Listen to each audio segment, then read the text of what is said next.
爸妈为了生二胎把我扔给小姨，后来他们却声泪俱下控诉我不孝，因为我全款给小姨买房买车，却不愿意给他们花一分钱。我妈到处哭诉我是白眼狼，我却反手甩出小姨对我的领养证。我阴阳怪气地模仿他们说过的话，赔钱或赶紧带走，别耽误我们生儿子。爸妈白眼一翻，差点背过气去。亲爱的朋友，你好呀。此刻的你，是刚结束了一天忙碌的工作，正窝在沙发里放松，还是在某个安静的角落，想暂时逃离外界的喧嚣呢？无论你身处何方，此刻请试着放慢呼吸，欢迎来到心灵小书馆。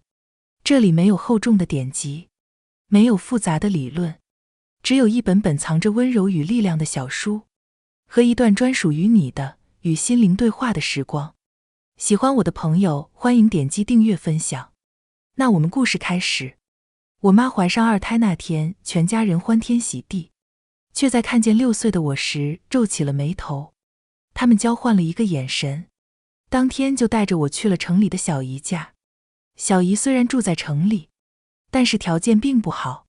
爸妈总是说她30多岁了还没有结婚，也没有房子，在城中村租房住，在菜市场摆摊谋生，是个又丑又穷的老姑婆，言语中都是对小姨的鄙夷。现在却领着我到小姨家，笑得满脸讨好，还叫她好妹妹。得知他们的来意，小姨斩钉截铁地拒绝了。你们生的孩子扔给我，人不能为了生二胎这磨昧良心。可任由小姨怎么骂，爸妈态度坚决。翠芬，你就当找了个保姆伺候你，别看她才6岁，洗衣做饭扫地什么都会，你给她口饭吃，饿不死就行。你也别让她上学了，带她去市场帮忙。小姨不信，放屁，这么小的孩子能干什么活？而且不读书是违法的。我妈坚持要把我丢在这里，我这个肚子找有经验的接生婆看了，肯定是儿子，不然我也不会不要草妞啊。草妞是我生的，我怎么会不心疼？可是人怎么能不生儿子？小姨冷眼听她说虚伪讽刺的话，坚决不让我进门。我手足无措地站着。早上我正在喂猪，就被硬带来了这里。6岁的我只听懂爸妈不要我了。我妈振振有词，我还不是为了你好，你嫁不出去，又没儿没女的，你把草妞当自己女儿养，以后让她给你养老送终，你就当做善事。我们生完儿子就把他接回去。她狠狠推搡我，把我往小姨身边推，去叫她妈妈。小姨还是不答应，但爸妈把我扔在小姨的楼道口就走了。临走前，我爸恶狠狠地对我说，以后你就跟着你小姨，赶回来就打死你。那天下住雨夹雪，我看着他们的身影越走越远，只剩站在原地的我穿着单薄的衣物瑟瑟发抖。我不敢追上去，我知道他们要生弟弟，我赶回去真的会打死我的。但小姨也不要我，她的门关得死死的，我没有地方去。我找了个风吹不到的墙角，缩成一团，不知不觉就失去了意识。不知过了多久，有一双温暖的手，粗鲁却可靠地把我抱起来。我恍惚间听见小姨的声音，把孩子扔在雪地里，也不怕冻死了，真丧良心，迟早遭报应。我不知睡了多久，头脑昏昏沉沉的，还发烧了。醒来的时候，小姨正守在床边，看起来照顾了我一整晚。见我看她，小姨冷冷开口，你爸妈硬把你丢我这，但我不白养着你。我知道。我赶紧抢答，说出爸妈叮嘱我背的话，我不读书了，以后在家里伺候您，洗衣做饭都我干。小姨您别不要我。小姨眉头紧皱，不读书的人我不要，以后肯定没出息，怎么回报我？小姨吃了没文化的亏，对读书的事格外看重。我生怕小姨不要我，急得像热锅上的蚂蚁团团转，赶紧改口，我去读书。我去。我一定好好读书，以后有大出息孝敬您，给您养老送终。说这些不吉利的话虽如此，小姨的脸色却缓和了不少。她警告我，以后你就和我住在一起，不要给我惹是生非，不听话就给我回你自己家。就在这时，屋内响起咕咕声，是我的肚子不争气地叫了起来。小姨见我还发着烧，一副病蔫蔫的样子，冷哼一声进了厨房。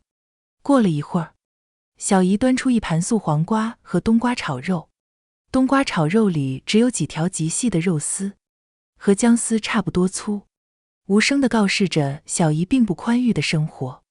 我怕小姨觉得我吃得多浪费钱，给自己盛饭时只盛了一小碗，给小姨那碗压了又压，还冒出雪白的尖尖儿。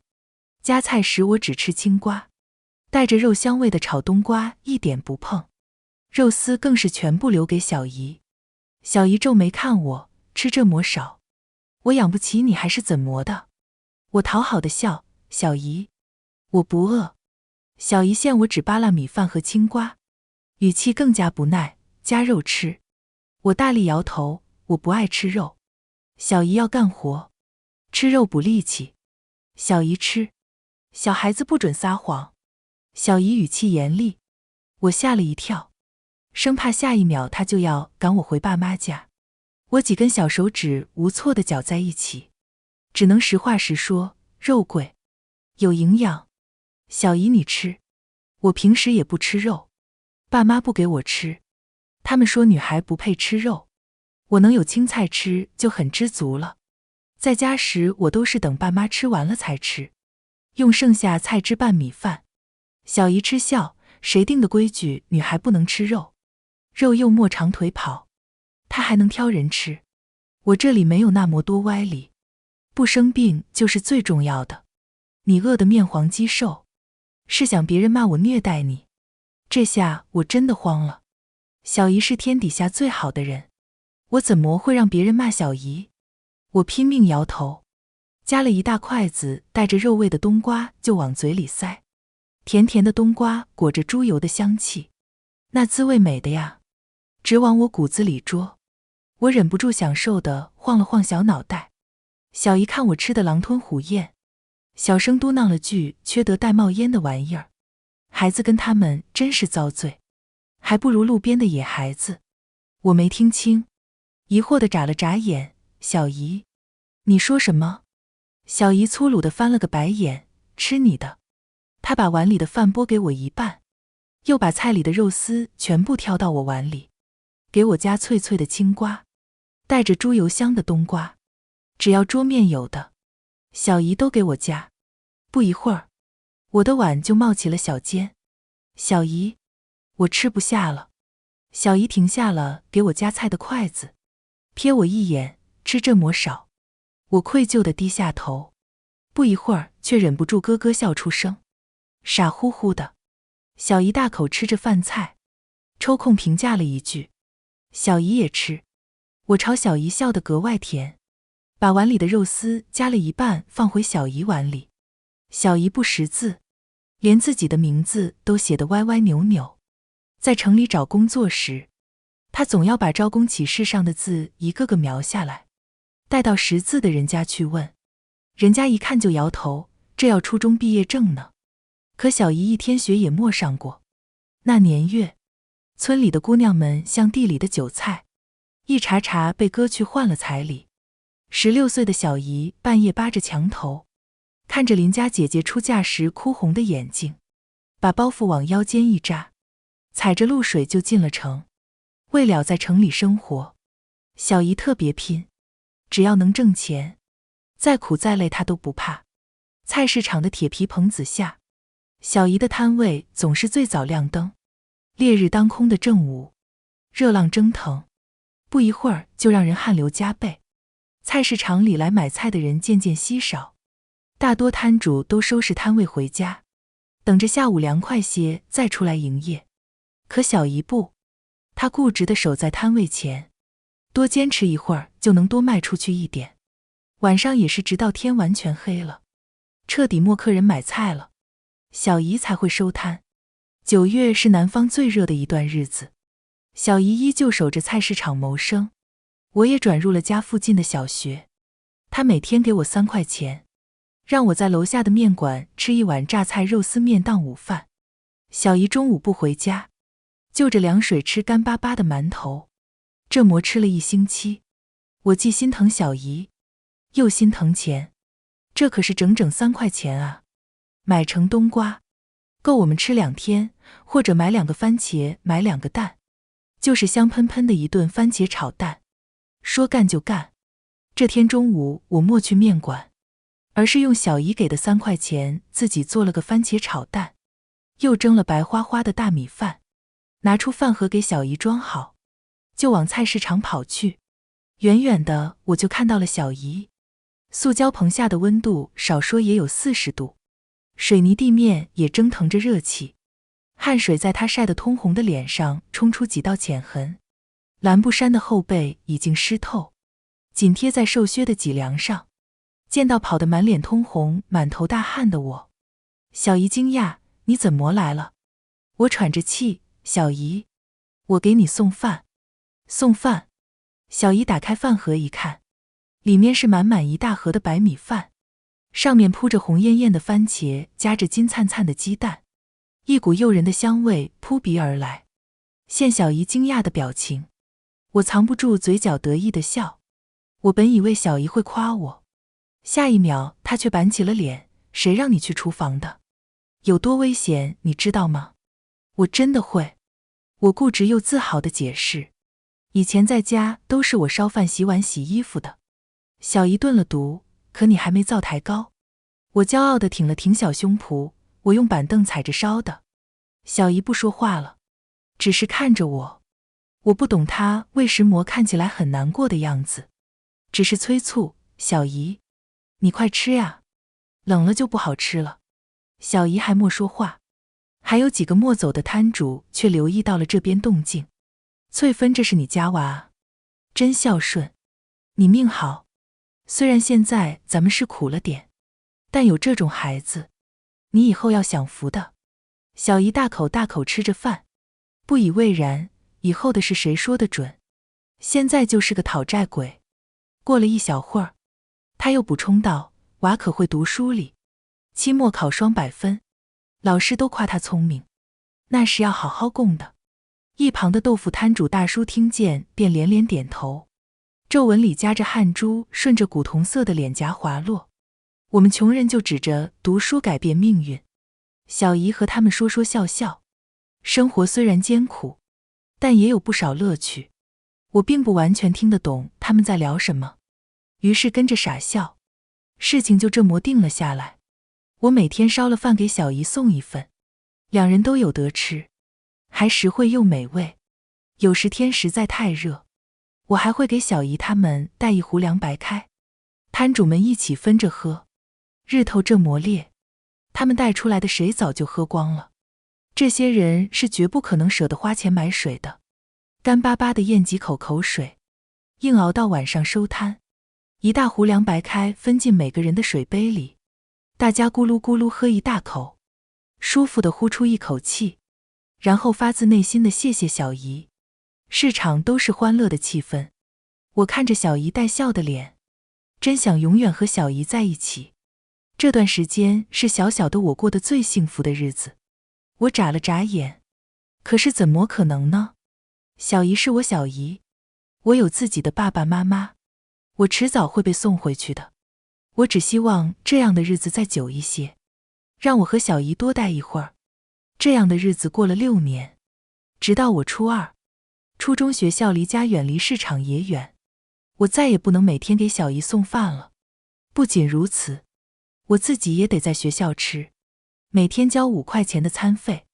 台风带来了连续半个月的暴雨，我们这座南方小城被淹了个彻底。小姨收摊回家的路上，莫留意膝盖高的水里有一个水坑，狠狠摔了一跤。虽然没有大碍，但需要休息。批发市场在很远的郊区，小姨腿脚好之前都没法去拿货，起码大半个月出不了摊了。小姨没了收入， 2个人还要吃喝用度，房租也要交，治腿也是一笔支出，家里一下子捉襟见肘起来。连续几天吃白米饭就榨菜或清水面条，我却在此时要交住宿费、资料费和餐费。看着小姨操劳的脸，我实在张不开这个口，但我已经深深意识到读书的重要性。想了想，我咬咬牙，冒着暴雨回了亲生爸妈家。我要问他们拿钱，他们生了我，凭什么不对我负责？从小长大的村子在我眼里变得熟悉又陌生，爸妈禁止我靠近村子，更不准我回家。顺着泥泞小道走到我记忆里的家门口，我有些不敢认了。家里曾经的泥土房变成了漂亮的水泥小洋房，整整2层高，这得花多少钱啊？我还没来及出声，我妈就发现了我。你来干石磨？她看敌人一样看着我，眼里满是警惕。你不会是想回来吧？家里没有你的位置。我看了一眼2楼，我爸带着弟弟在那里，他连下来看我一眼都不愿意。我不让自己眨眼，也不准红眼眶，我可是来要钱的，不能输了气势。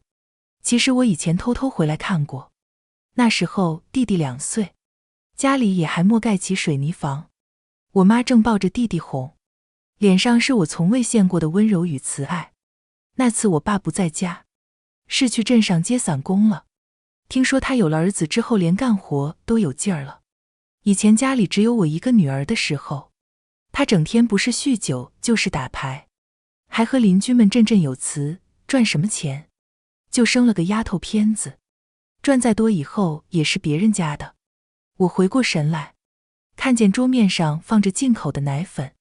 弟弟已经6岁了，还要喝奶粉吗？这东西我只在大超市是陈列架上看过，几百块一罐，肯定能把弟弟吃得白白胖胖、健健康康的。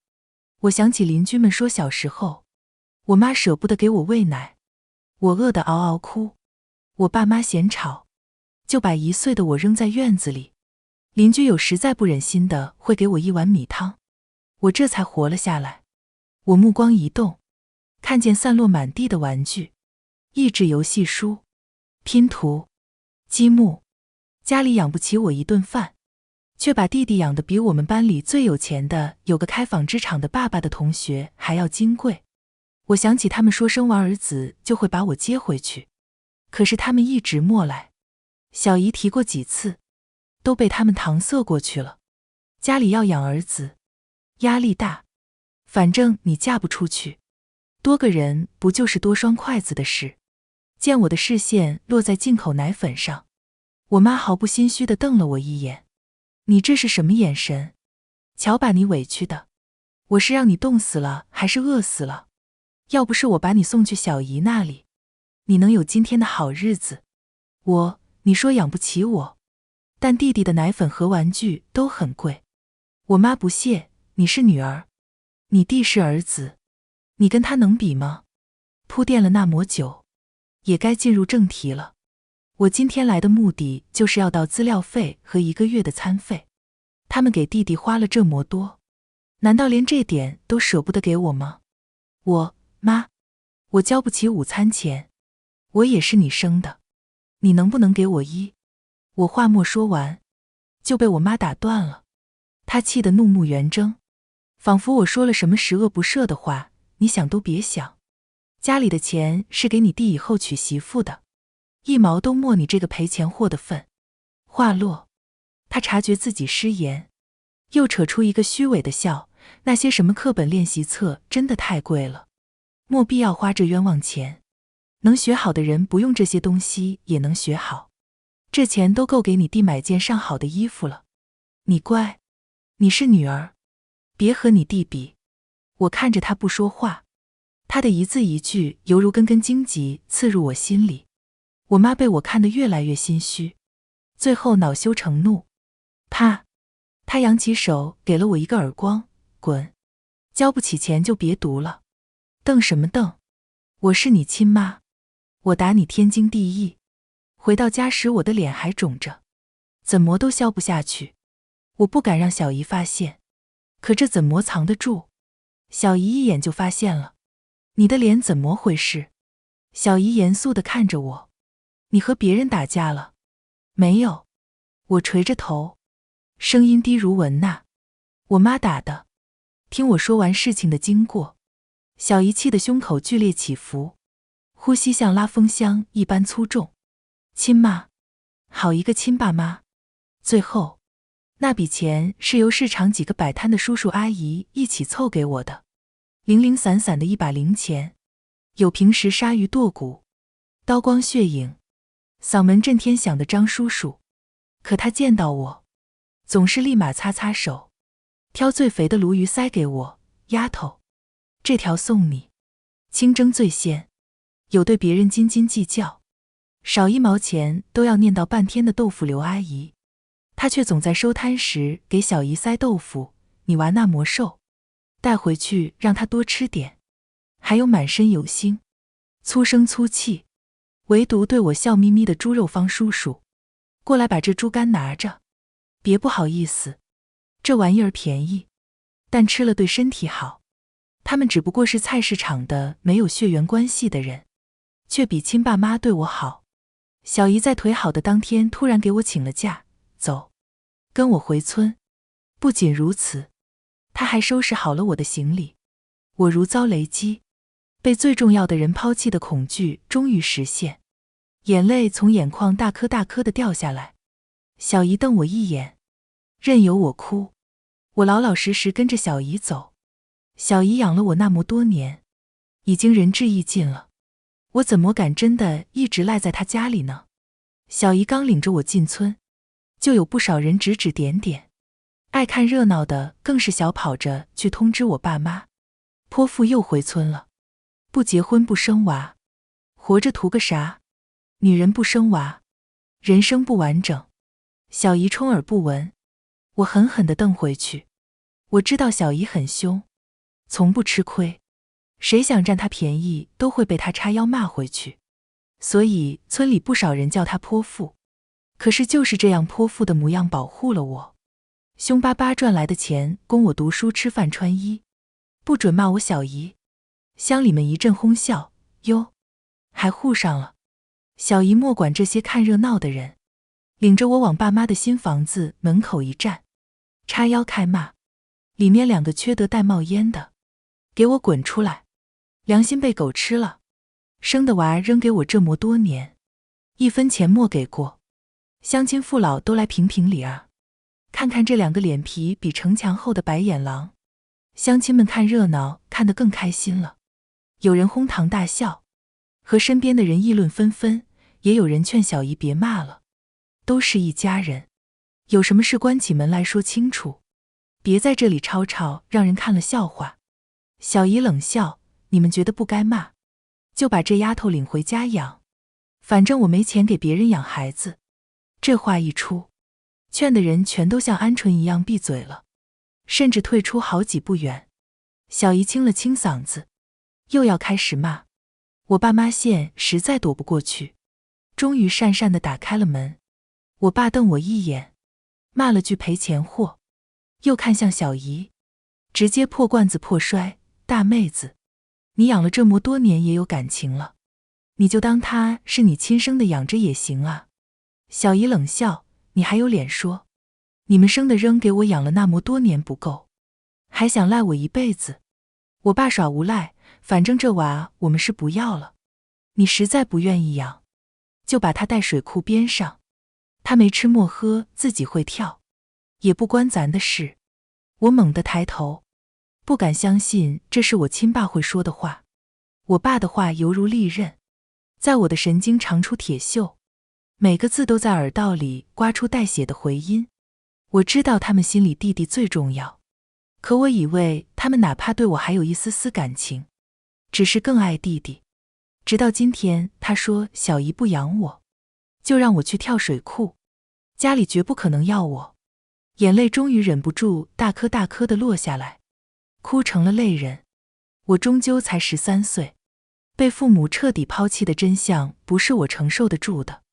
我妈看了我一眼，别开脸，你也别怪我们狠心，你弟学兴趣班要钱，以后还要买房买车，彩礼，还要读大学，家里哪有钱养你？只要是弟弟的事，无论大小，都比我的命重要。我妈指着小姨，你小姨不要你，她心狠，你要怨就怨她吧。原本悲痛欲绝的我听了这话猛地回神，朝她怒吼，你放屁！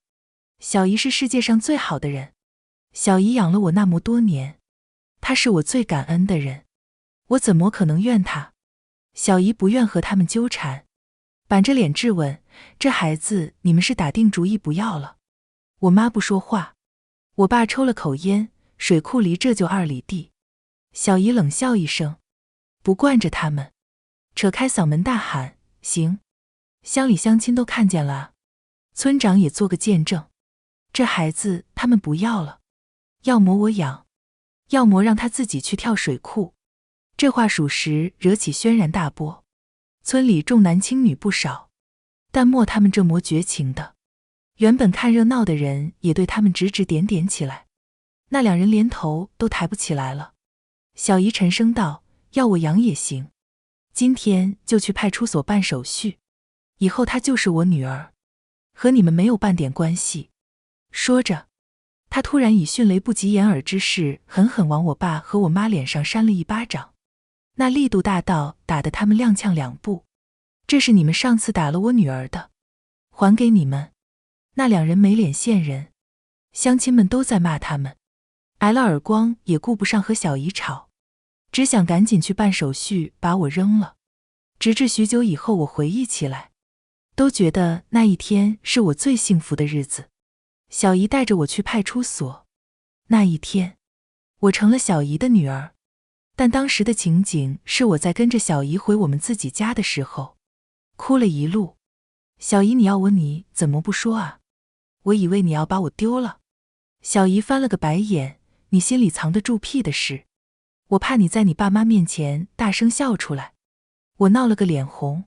小姨说的有道理，但我不想承认，只得色厉内荏地嚷嚷，我哪有，我才不会这么一根筋。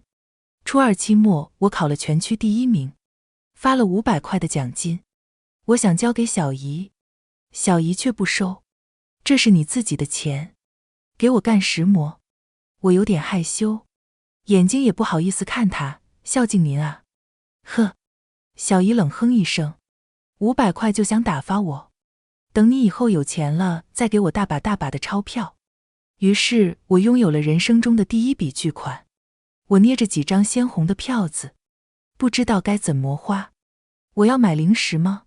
买双麒麟，买从来没吃过的巧克力，平日里其他同学吃的各种各样的零食，馋得我直流口水。还是给自己买一条漂亮裙子，一双舒适新潮的运动鞋。他们体育课上穿的运动鞋新潮好看，我可羡慕了。可最后我只买了1本书，1本练习册，还剩下460块。我在街上走着，路过精品店，突然就移不开脚了。橱窗有一双一看就非常温暖的黑色皮革手套，里面是暖乎乎的毛绒，外面是不耽误干活的皮革。小姨的手常年劳作，早就布满茧子，冬天还会常冻疮、皲裂流血。小姨虽然不说，但她在冬天时总是不自觉地挠手，晚上也难以入睡。我知道一定很难受。我再出来时，手里已经有了一双花了20块的手套，还剩440块。我也知道怎么花了，我要买手机。小姨的手机已经坏了1年多了，一直没有买新的。她去批发市场拿货，不能提前联系老板，有时候跑空店没有开门，她又要重跑一趟。我劝小姨买部新的，但小姨总说不用，不过就是多跑几趟的事。寒风中，小姨蹒跚的身影显得格外单薄。如果有手机就好了，小姨可以加入批发老板的微信群，哪天歇业小姨就可以不跑空。我掏空剩下的钱，买了部最基础的红米，虽然没有强大的游戏功能，也不能拿出去和同学炫耀，却能满足小姨的需求，让她少吃苦头。小姨收到礼物时看起来并不高兴，她撇了撇嘴，说我浪费钱，你就算不花在自己身上，也可以存着，给我买什么东西，我什么都不缺。我却看见她的眼角偷偷红了。我顺利考入市里最好的高中，我知道读书是我回报小姨、改变命运的唯一途径。在学习上从不敢松懈，我没钱补课，于是有不懂的变课后缠着每科老师问个不停。那时高中生特有的羞耻我全然不在乎。我口语差，于是每天提早30分钟起床，去操场没人的小树林大声朗读英语，一点点纠正发音。知识不会辜负我的每一滴汗水。高中3年，我的每一次考试都名列前茅。高3动员会上，老师对我赞不绝口，说我只要稳定发挥，上985不成问题。听了这话，一向严肃的小姨都笑得合不拢嘴。这天家里来了不速之客，爸妈带着弟弟来了小姨家，他们已经2、3年和小姨莫来往了，怕我赖上他们，更怕我问他们要钱。这2人一进门就贪婪地四处打量，看到这一贫如洗的环境，脸上是毫不掩饰的不屑。11岁的弟弟长成了我认不出的样子，他浑身堆满肥肉，走起路来像一座移动的肉山，连呼吸都带着油腻的喘息。那双嵌在肉缝里的小眼睛更是闪着贪婪的光。我原想着爸妈干的缺德事，和他这个小孩没什么关系，倒了杯饮料准备给他。弟弟却一看到我就双眼发亮，你就是姐姐吗？你什么时候给我买房买车？我递饮料的手一读，不动声色地收回来，眯了眯眼，你说什么？弟弟十分兴奋，理直气壮地看着我，爸妈说姐姐以后工作了会给我买房买车，工资也是我的。姐姐你也在读书吗？你别读了，快点去工作吧，工作了就有工资给我了。我想买最新款耐克，还有游戏机，反正你是个赔钱货，读书也没用，不如快点赚钱给我花。他伸出满是肥肉的手想拿我手里的饮料，我冷笑一声，自己一饮而尽。呜啊，眼见饮料被我喝了，弟弟哪受得了这个委屈，哇的一声嚎啕大哭，一边哭一边在地上打滚。你这个赔钱货，抢我的饮料，还给我，还给我！在外面聊天的爸妈听到动静，赶忙跑了进来。我妈一把将儿子抱在怀里哄，一边狠狠地瞪我，你这个白眼狼，一见面就欺负你弟弟，你就这么嫉妒你弟弟？你是女的，他是男的，你怎么和他比？那女人养你几年，你就忘了自己是从谁肚皮里出来的了？你个死丫头，给我记着，你和弟弟才是最亲的，以后你要多帮助弟弟。我耸了耸肩，当他放屁，他家刘天赐都快肥成猪了，又没教养，贪图享乐，智商也不高的样子，也就爸妈把他当宝了，他迟早把自己玩废。我爸咳了一声，一副大家长的样子，开了口，行了，都别吵了，我们这次来是想把草妞带回村子，你马上18岁了，辛苦了你小姨这么多年，不用继续麻烦了。我爸高高在上的看着小姨，开口就是命令，我们把草妞接走，等天赐初中了，放来你这上学，城里的教育资源就是好，一个女的都能有成绩，天赐来了就更不用说了。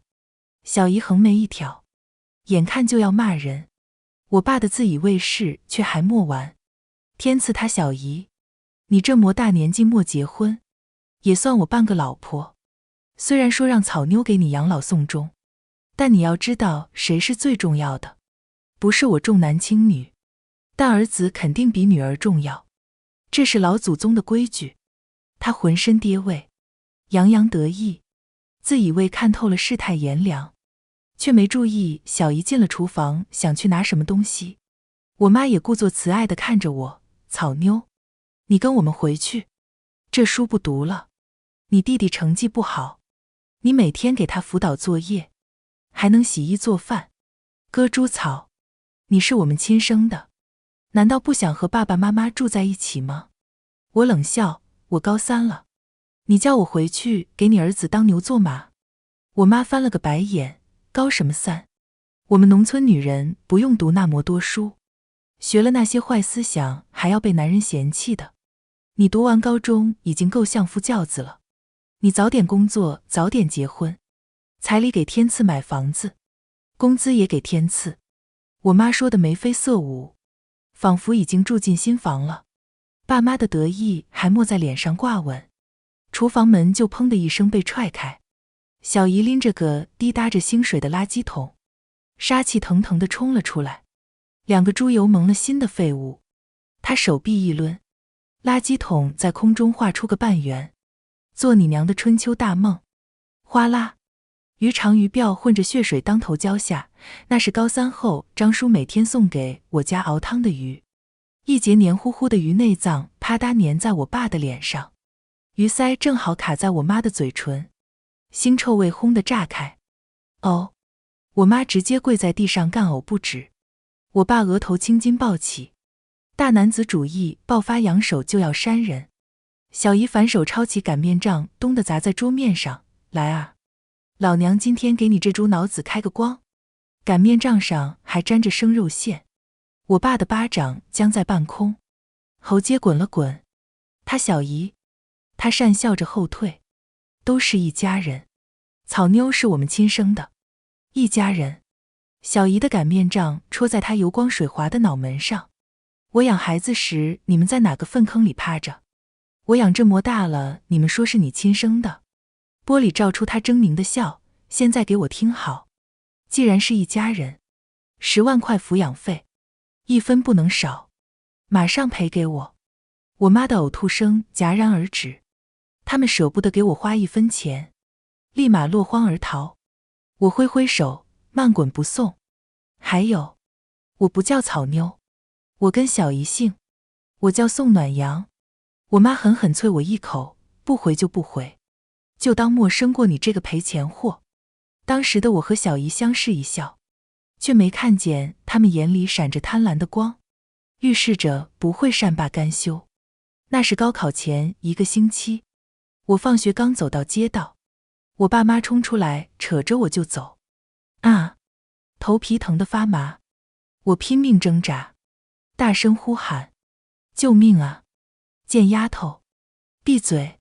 我爸扯得我差点摔倒。你还真想读高3？告诉你吧，村里已经给你找好对象了，就等你回去结婚换彩礼。骚动引来了街坊四邻，他们将我们团团围住。这里是一片老旧的居民楼，离菜市场近，房租便宜，只是又脏又吵，住的也大多是市场里的小贩，平日里最不起眼的小人物，此刻却像铜墙铁壁般围在我身前。我眼底发酸，我爸伸手打人，都给我滚开！我带自己女儿走，关你们什么事？放屁！暖阳是我们看着长大的，就是这么多年，我们从来没见过你俩。无论爸妈怎么说，人群将他们围得水泄不漏。我妈歇斯底里的尖叫，我是她亲妈，宋翠芬是我妹妹。她突然狠狠掐住我的手臂，钻心的疼痛让我眼泪瞬间涌出。你说话啊，说我是你亲妈。我挣脱她的手，用尽平生力气喊道，他们不是我家人，我是宋翠芬的女儿，我不认识他们。人群瞬间炸开了锅，带去派出所。远警同志，这有人贩子，当街抢孩子啊！爸妈被我的胡说八道气得面容扭曲。我爸长红着脸咆哮，我管自家闺女关你们屁事！我妈拽着我的书包带尖声附和，死丫头片子读什么书？卖菜的张婶直接啐了一口，我呸！这都什么年代了，还重男轻女？隔壁李奶奶颤巍巍地举起拐杖，翠芬起早摸黑养孩子的时候你们在哪？现在来摘桃子。几个年轻女孩直接翻白眼，自己也是女人，还这么糟践女儿，真是活久见。饶是我爸妈脸皮再厚，也经不住这么骂。眼看着情况越来越不对劲，他们当即想跑，可是这么多看热闹的人，哪能让他们跑了？先前有人发现不对，就去叫了小姨。此时终于小姨跑着赶到，小姨拿起扁担拦住想溜的两人，远景马上道：你们当街抢我的孩子，今天这事莫完。我妈彻底崩溃，指着小姨谩骂不止。宋翠芬，你别给脸不要脸，草妞是从我肚子里出来的，我是她亲妈，我带她走有什么问题？亲妈？小姨半点面子不给她。走啊，一起去派出所看看暖阳户口在谁那里，让远景同志评评理，你们是不是当众拐卖？我妈吵不赢小姨，恨恨地朝我吐了口水，没良心的东西，白生你了。我假笑，需要我帮你们回忆一下当年是怎么把我扔给小姨的吗？小姨给我煮的面都比你给我喂的奶多。远景来了，最终我爸妈以扰乱治安罪被各拘留7天。等他们走出派出所，我已经顺利考完了高考。我忐忑地等待着出成绩，虽然我觉得自己发挥得很好，但还是要看到数字才能让人安心。查成绩那天是在楼下的面馆，我们家里没有电脑，热心的邻居们围了一大圈，殷切地等着我的成绩。输入准考证和密码，弹出的成绩却是一片空白。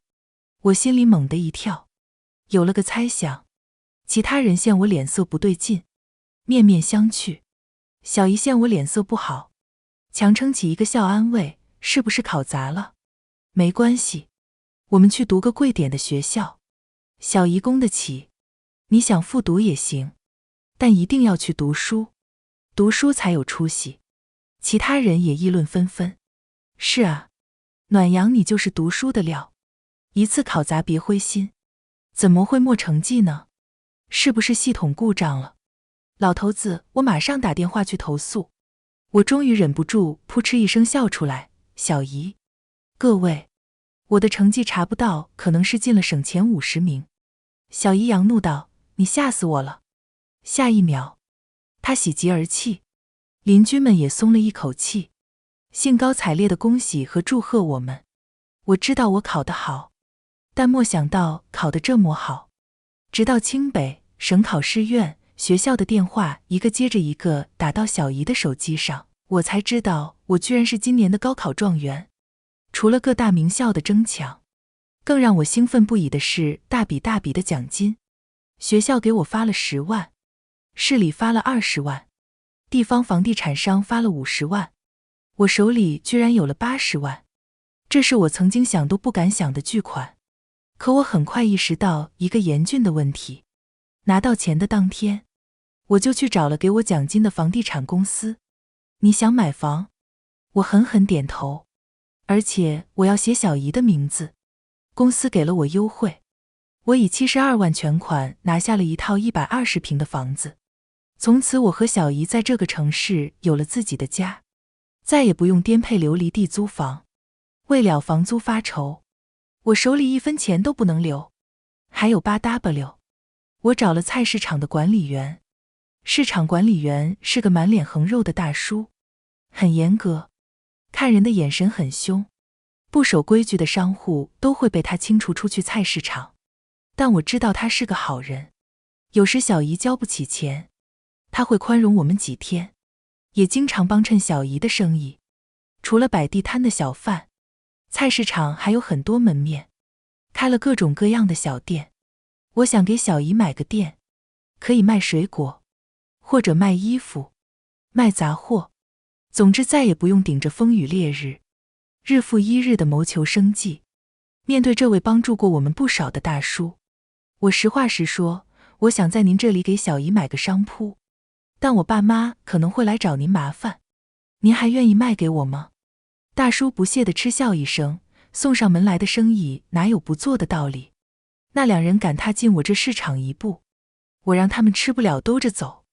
80万被我花个精光，全款买下一套房和一个商铺，都写的小姨的名字。我彻底松了一口气。当天傍晚，我回到楼下，见到那2个熟悉的身影时，我无比庆幸自己有先见之明。爸妈见到我，顿时如同豺狼虎豹一样扑上来。我爸按着我，他常年干活的手沉重且有力，粗鲁地钳着我的双臂，疼得我挣扎不止。我妈对我的痛苦视而不见，直接搜身：“你个贱丫头，发的奖金呢？不是说今天发吗？银行卡在哪里？马上给我交出来！我们是你亲生爸妈，你这么大一笔钱不交给我们，想交给你小姨那个外人，他们什么都没搜到。”我趁机大声喊人。我爸妈现在就是过街老鼠，每次来我们社区都吃不了兜着走，还会被人趁乱踹几脚。他们一时慌乱，想跑可又顿在了原地。他们彻底豁出去了。我妈扯着我哭：“妈给你跪下了，你把奖学金拿出来吧，你要逼死你弟弟，逼死全家吗？这么着急，还逼死全家？”我眼前一亮，干咳一声：“发生什么事了？”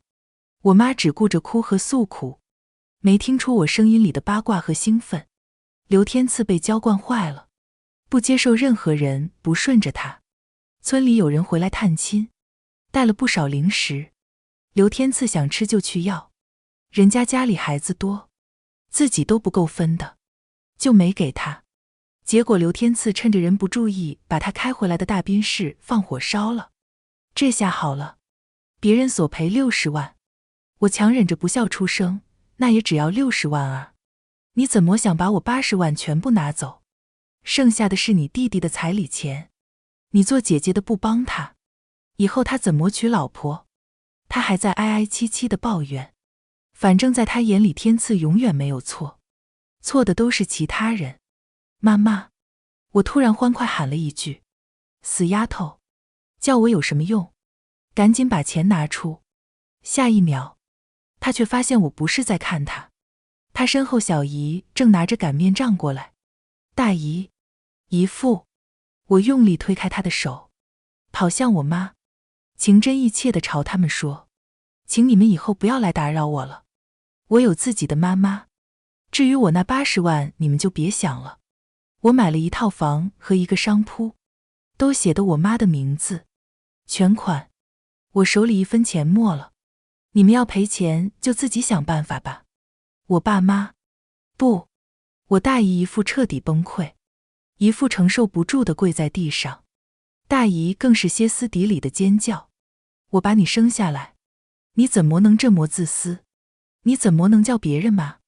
你弟赔不上来钱就要进少管所，家里哪儿都要钱，你把钱都拿去给外人买房，你叫爸妈和你弟以后怎么办？你是我们亲生的啊。”我满不在意地耸了耸肩：“爱怎么办怎么办，谁生的谁负责啊。还有啊，大姨你别胡说了，我妈养我13年，而且和我在同一个户口本呢。后来上大学的我寒假回来，听我妈说起才知道，大姨家为了赔钱把房子卖了，居然租在了我们不远处的社区。他们一家在这里出了名，刁钻刻薄的父母，肥胖懒惰的儿子。他们带刘天赐来城里上学，觉得我一个女的能在城里考上这么好的大学。刘天赐是男的，更是手到擒来。然而刘天赐连高中都没考上，花钱塞了进去。他也不读书，每天吃喝玩乐，向家里拿钱。可家里现在穷困潦倒，他就勒索其他同学，听说进了好几回派出所了。后来有一次，我和我妈从超市采购回来，在路上遇到大姨姨父，他们见我们手里提着大包小包从车上下来，便阴阳怪气地骂个不停：“白眼狼，我辛辛苦苦把你生下来，你倒好，只知道孝敬外人，一点不把你亲爹妈和弟弟放在眼里，早知道当初一把掐死你算了。”我笑眯眯的：“认错人了吧？你们女儿叫草妞，淹死在水库了。我叫宋暖阳，是宋翠芬的女儿。”我妈也不甘示弱，大声说：“女儿，你这次给我买的新小汽车真气派，我以后去哪儿都方便。等你年后上班去了，我就和菜市场那几个老闺蜜一起去自驾游，去西藏打卡，我会心一笑。那2人的谩骂和诅咒被我们远远甩在身后，阳光照在我身上，温暖我的同时也驱散我童年的阴霾。我想我的人生会一直这样幸福下去。今天的心灵小书馆到这里就要和大家说再见了，记得把这份温暖也分享给身边需要的人。喜欢我的朋友欢迎点击订阅分享，让更多人能在文字里找到慰藉。下一期心灵小书馆，我们会带着新的温暖文字与你相遇，不见不散呀，亲爱的朋友。